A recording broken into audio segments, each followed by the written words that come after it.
پیسې سټوډنټان دي دا نن راوتي دي احتجاج له مونږ ته مارکس 5% نه دي راکړي بل پیپر یې نه دي چیک کړی شوي مارکس یې ورکړي بل پیپر د مردان بورډ چې کوم کنټرولر دی هغه ولډي مردان کې په سټوډنټانو چیک کړي یو هلک ته یې نه دي ورکړي مارکس د امپرومنټ کې مارکس نه کمیږي دا لګېدلی دی مارکس یې په امپرومنټ کې کم کړي کوم چې ناقابله کسان دي هغوی له 1100 نمبر یې ورکړي او 1000 نمبر یې ورکړي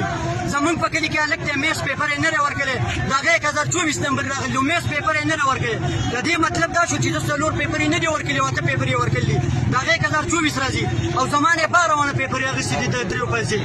12 ونه راځي په امپرومنټ کې مې بیرته الټه مارکس کموي او په یو پیپر کې ما 104 مارکس راکوي او قانون کې 100 مارکس دي دا د بورډ ته نه څوک و موږ خو هم ناقابله یو خو دا څوک چې چیکینګ کوي دا د موږ نه ډېر ناقابله دي په دې باره کې موږ راوتي یو مونږ ته چې افیسیلي نوټیفیکیشن نه څو پورې نه شي مونږ د هغې پورې احتجاج نه ختمو پوره من احتجاج کوو چې مونږ ته مارکس یا د پیپر یې چیکای شي مونږ دا نه غواړو چې واپس پیپر ورکوو مونږ پیپر یې نه ورکوو خو مونږ صرف او صرف دا غواړو چې پیپر دې په صحیح طریقه چیک کړی شي که مارکس کمیږي کم دي شي خو دې نه د یو کمیټي جوړه شي چې مونږ ته پیپر یې واپس چیک کړی شي زمونږ دا مطالبې دي نور